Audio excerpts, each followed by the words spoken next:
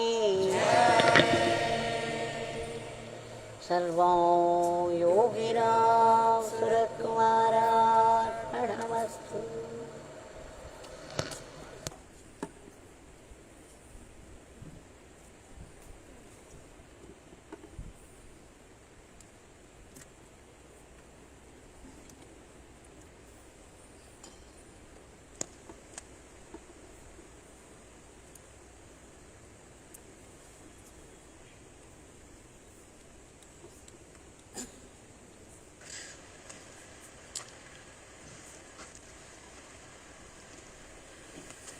It is with deep gratitude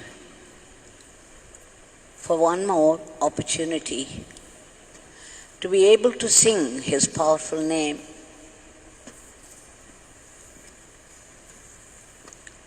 We have submitted the Nama lotuses at the holy lotus feet of our Bhagwan.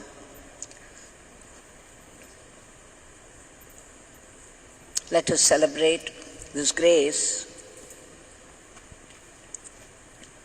that has made it possible.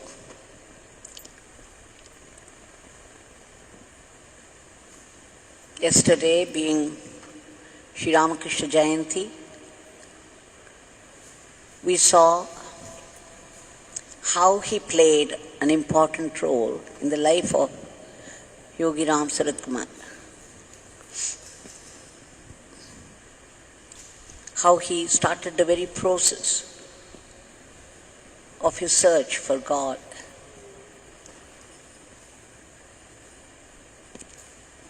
Now,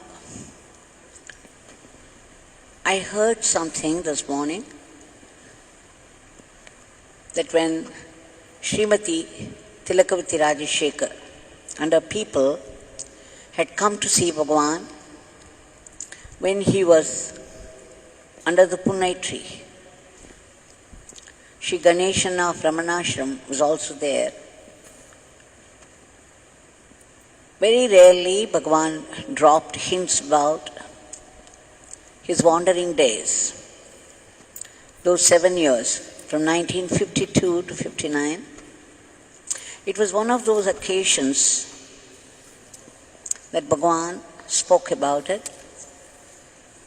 He said, when he went to the shrine of Bhagwan Ramakrishna in Belur Math, as soon as he entered, something gripped him and he went into ecstatic dancing. He began to roll on the floor with overwhelming ananda. He said he could not help it. Such was the beautiful grace there, the power of Ramakrishna. It overwhelmed him, and that he was unable to contain himself. And before he knew, he was rolling on the floor, completely ecstatic.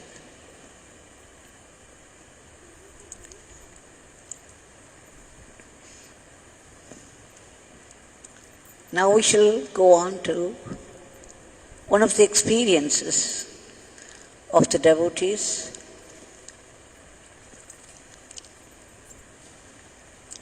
There's a couple, the devotees of Bhagwan know them, Shri Perumal Raju Ayya and Mahalakshmi Amma, the teachers from Krishnagiri. They've always been very special to Bhagwan. Bhagwan told me that the couple, right from the time of their marriage, they had lived a very pure life like Ramakrishna and Sharadama. Bhagwan always treated them in a very special way. They also used to come from Krishnagiri every weekend to have darshan of Bhagwan at Sanadi Street House. When the birthday of Sri Perumal Raju Ayya came, they naturally rushed to Tiruvannamalai for darshan. Of course, Bhagavan, as usual, with great love and tenderness, welcomed them. Oh Perumal, Mahalakshmi, please come. And then something strange happened. That's what people thought around. He called Mahalakshmi Amma to come near. He peeled a green banana and started to feed her, piece by piece. Sri Perumal Raju Ayya was an evolved soul. He kept smiling. He understood Bhagavan's ways always and responded in kind. So one after the other, Bhagavan, with so much love and care, was feeding Mahalakshmi, and she too was overwhelmed. There was a man who was working in one of those government offices. He was also privileged to bring food for Bhagavan every day. He was watching the whole thing and he knew it was the birthday of Sri Perumal Raju Ayya. But all that Bhagavan was doing was pay special attention to his wife. He could not contain himself, his curiosity, and he asked, Swami, today it is Perumal Raju's birthday, Jayanti day, but you're not paying much attention to him. Bhagavan smiled and then said, what do you know about this beggar's work? What is involved in this beggar's work? Now that you have asked, this beggar feels that he cannot take food from you anymore.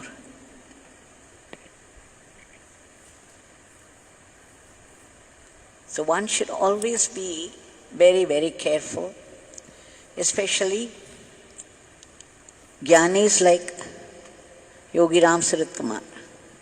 They are like fire.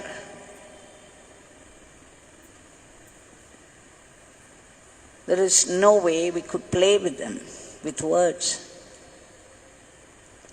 We should always accept their ways as fair and a blessing. We cannot try to understand them by our standards.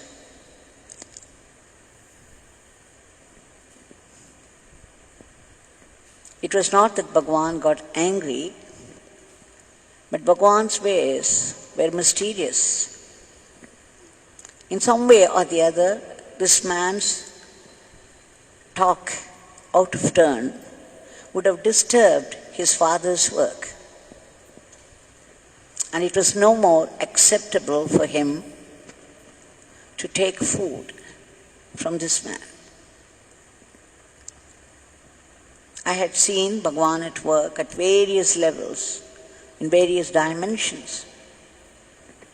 Impossible to describe them, nor would people understand the kind of work he was doing at the cosmic level. Whatever he said, whatever he did, was spontaneous and it was in tune with the whole cosmos. It was not individuals that he attended to, though it looked like it to an onlooker. but it involved much more than what met the eye.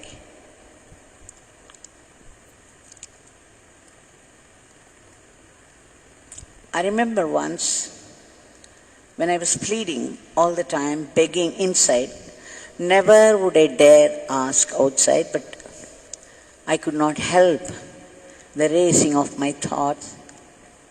And I used to beg him for some service or the other, some personal service.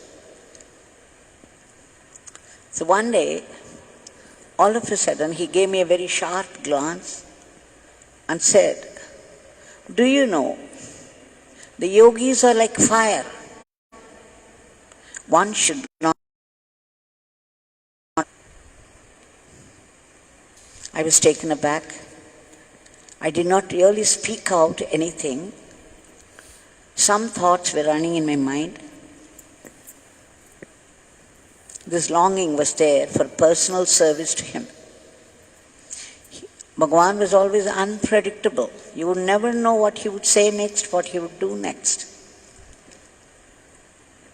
But whatever he said or did was in perfect communion with God, in perfect harmony with the cosmos. As soon as he said that,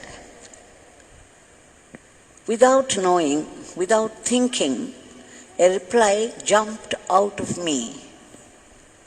I said, "Bhagavan, if I jump into this fire, I will come out as pure gold. This fire cannot burn me down. It will bring out only the pure gold." I was surprised myself. I did not even imagine this reply. The reply jumped out spontaneously. It must have come from the source. It didn't certainly come through my brain. And suddenly there was a change in his countenance. His face became radiant and red. He raised his hand and there was a smile on his lips. And he kept blessing me for quite some time after that. And much, much later, years later, he told me that his father, the Supreme Father, was pleased with my reply. So you see, the yogis are like fire. One should be very, very careful not to disturb every gesture, every look, every step that he took, every look that he gave, every word he spoke, every gesture he made was in tune with the whole cosmos, in tune with his Father's work. And he would not put up with any distraction.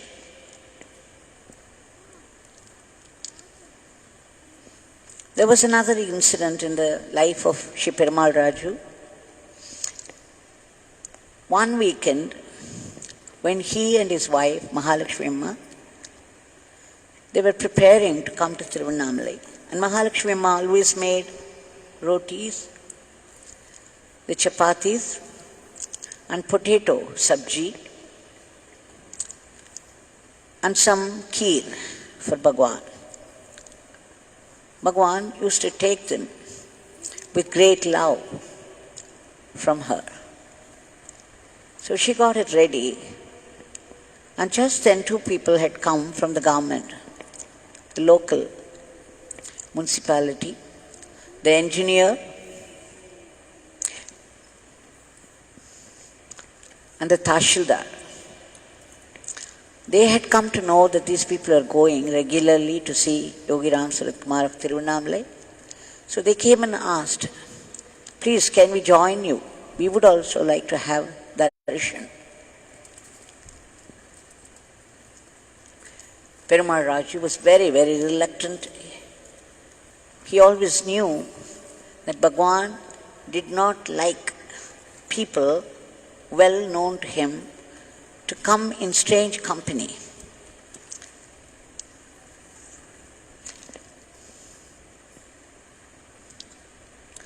So he wanted to say no, but his wife, Mahalakshmi Amma, she's a mother.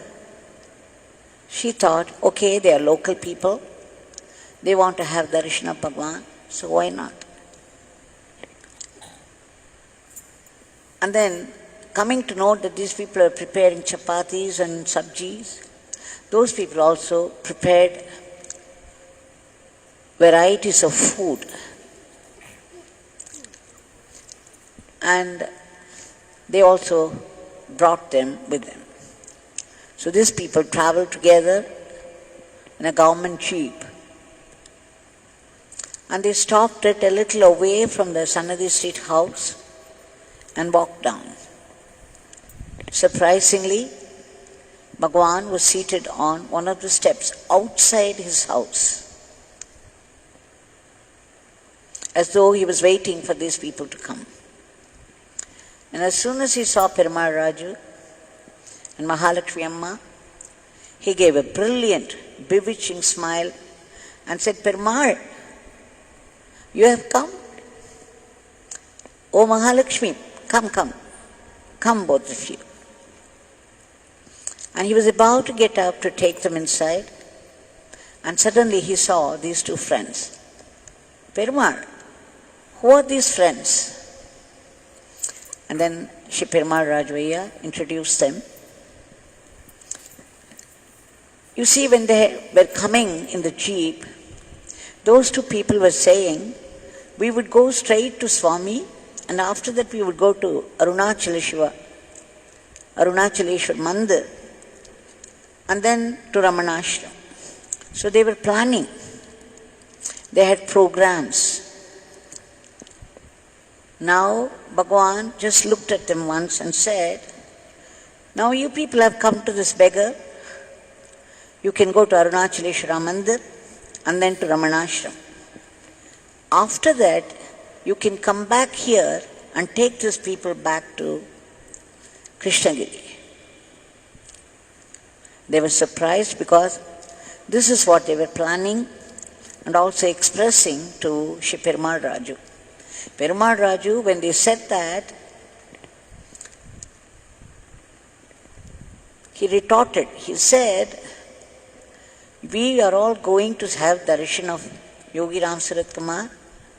Why don't you pay attention to that? Why don't you think of him? Just put your mind to one program. Let's not plan anything when we go for darshan of the great masters. But they would not listen. They were planning. They had no idea what Bhagwan was like. Now Bhagwan dismissed them immediately. But then he said, Mahalakshmi, you used to bring something for this beggar. Have you brought anything? Immediately she smiled and said, yes, Swami, I brought chapatis and sabji. Then he said, Mahalakshmi, this beggar would like only what you prepared. Will you bring your chapatis and sabjis? For 1 minute, because Mahalakshmi Amma knew that those people had brought varieties of food specially made for him. For one single moment she hesitated. She did not know what to say. Immediately Bhagwan said, Perumal, you go to the jeep and bring only what Mahalakshmi has prepared. Perumal Rajvaiya didn't know what vessels she had brought. In any case, he started to walk towards the jeep. And those two people also accompanied him. Now again they were planning. You see, they played a trick. Since Perumal Rajvaiya did not know what vessels Mahalakshmi had particularly brought, what they did was, they gave the box of chapatis made by them, by their people. And the carrier which carried the sabji, the potato sabji, and the kheer. So one vessel was what Mahalakshmi Amma made, the other was from those two friends. Perumal Raju had no idea. He brought both of them. But as soon as Bhagavan saw that, he said, no, you give me the carrier alone. He returned the box of chapatis to those people and said, now you people can go. You please go to the temple and then to Ramanashram. And Mahalakshmi Amma's chapatis were left out in the jeep. Bhagavan would not have them. He said, it's enough, this carrier. He took that inside. And those two people also, Perumal Raju and Mahalakshmi. And then he opened the carrier himself. He mixed the kheer with sabji, the potato sabji, and ate up the whole thing.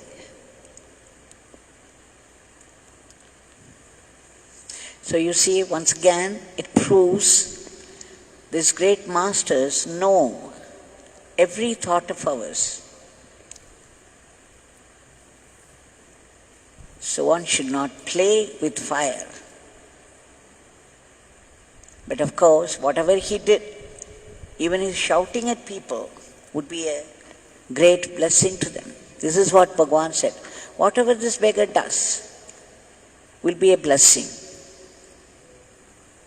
I remember another time in Sannadi Street House, there were people inside and Bhagavan was busy working on them. And suddenly there was a loud knock at the door. He ignored it first. And the knock became louder. Again he ignored. And the third time it was still more loud. Then Bhagavan sent somebody out to say that he was busy. But the man would not hear of it. He began to knock at the door persistently. Immediately Bhagavan got up in a jump.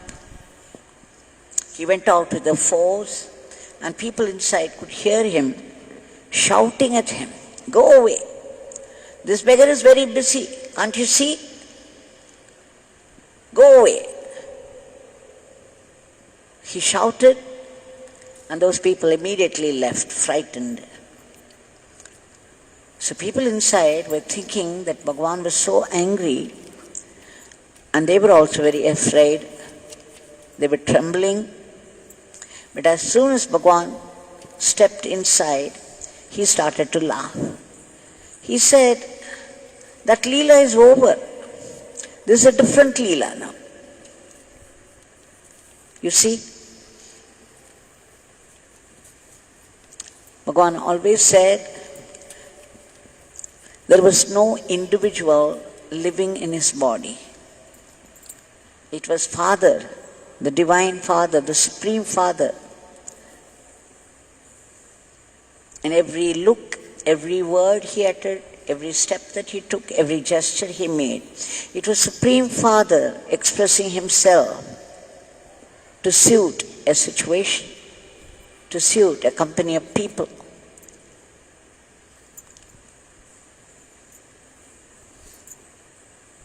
As I said yesterday, so many habits of Bhagavan were like Ramakrishna Paramahamsa, that when I was attached to Ramakrishna Math, I had prayed and prayed and cried, begging Ramakrishna that I should find somebody like him.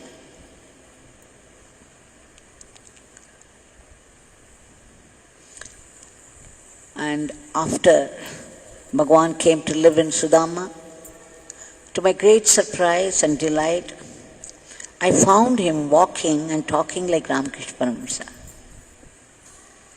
The way he wore the dhoti, the way he walked, the way he would sit down.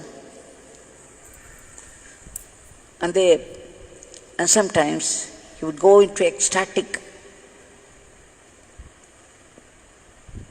dance or singing. And sometimes I had seen Sharadama in him. So loving, so tender, so patient, so loving. And I had seen Swami Vivekananda in him when he made certain declarations about India, the Vedas, the Sanatana Dharma. Like I said yesterday, I saw all the three of them in him.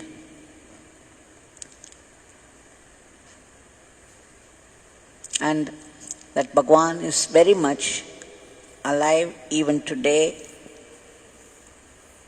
He always said, if people should think that this beggar is only from this head to foot, they will not change. They'll only become more selfish and miserable. This beggar is not confined to this body.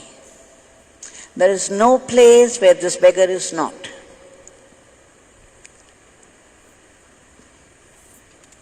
He is all-knowing, all-pervasive, and all-powerful. Now this Bhagwan is standing here in front of us.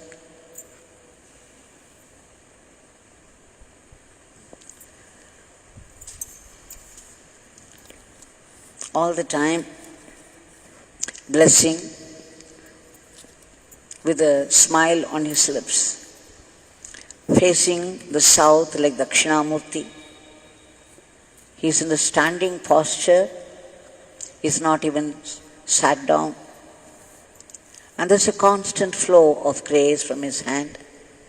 And let's remember, even though he's not in his physical form, moving about like before, his subtle form has been seen by so many people. And he has promised us that he would do better work without this body. And those who enter this ashram will not go back empty-handed. That the Supreme Father's blessings are pouring on them like rain. Whether they are aware of it or not, he said, this is truth. Let us submit our today's prayers at his feet. Bhagwan, we beg you to bestow your grace upon the entire humanity in order to free it from the grip of this dreadful virus and to bring back a dharmic normalcy everywhere in the world. Only you can remove the panic from the hearts of people. And please stop the spread of the disease, because they are saying there's a second wave, third wave. We beg you to stop the spread of the disease. Enter into those medicines so that they would work and kill this virus once for all. And all those great sevaks, the brave soldiers who are fighting the disease at the very risk of their lives, please give them protection and all-round welfare. And we beg you for a boost in economy, and above all, constant remembrance of your name. And Bhagwan, let us be aware all the time that we are only instruments in your hands, and we want to be fitting instruments. Let us go about our lives, everyday life, as a very good instrument in your hands, and that with the attitude of gratitude. Jai Yogiram Suratkumar.